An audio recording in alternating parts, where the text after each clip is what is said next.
Paul O'Grady handed in his notice at Radio 2 after being asked to share his regular slot with Rob Beckett, who, at 37, is 3 decades his junior.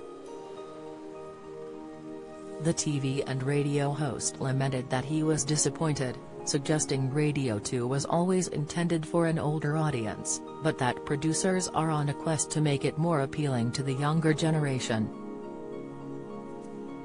"I was disappointed, because I'm a great believer in continuity," he revealed, after relinquishing a slot he had held for 14 years. His final show was in August 2022, which devastated regular listeners who had come to enjoy his broadcasts. Radio 2 has changed, it's not what it was.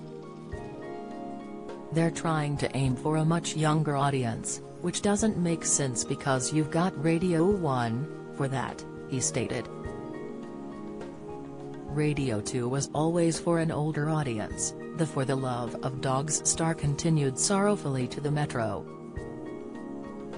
However, he announced his decision to part ways with the station last year, insisting that it was the right time to go under the circumstances.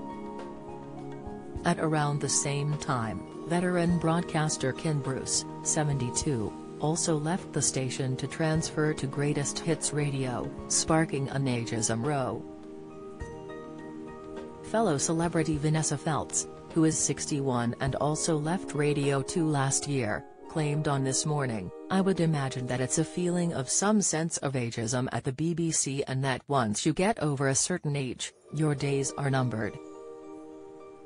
You're not valued in the same way, the music isn't as appealing because they've kind of changed the music of Radio 2 to appeal to the younger audience they're so desperate to get."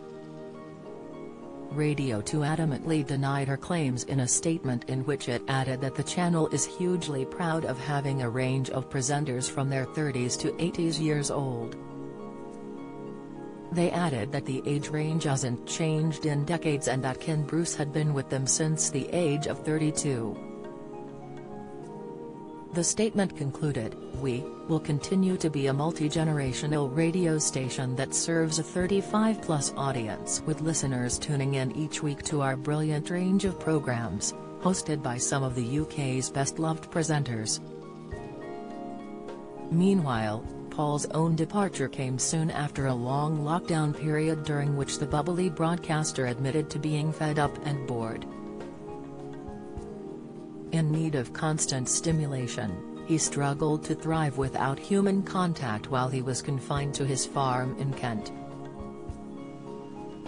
"I ended up talking to my pigs," he chuckled, before adding that he also used the time to pen a children's book and learn to play the ukulele.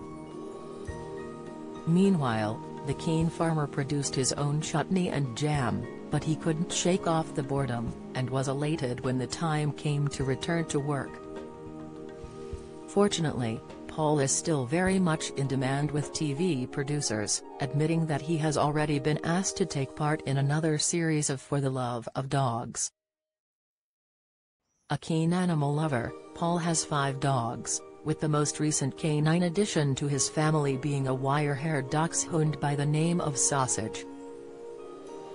He reportedly broke a clause that he himself had created in his TV contract to be able to adopt the pup, who originally arrived at Battersea Cats and Dogs home in search of a new owner.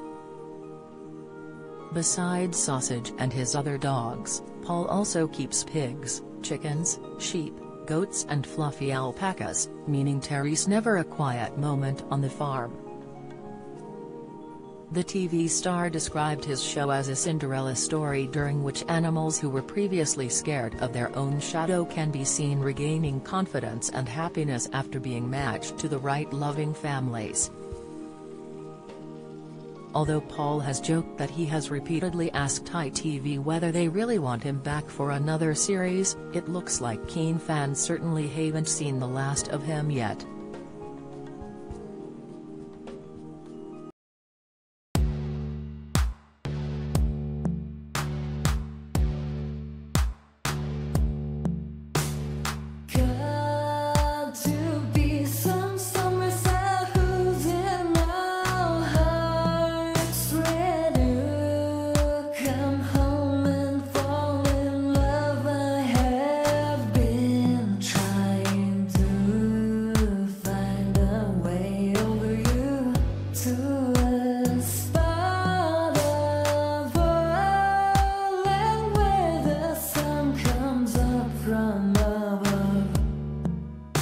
mountain.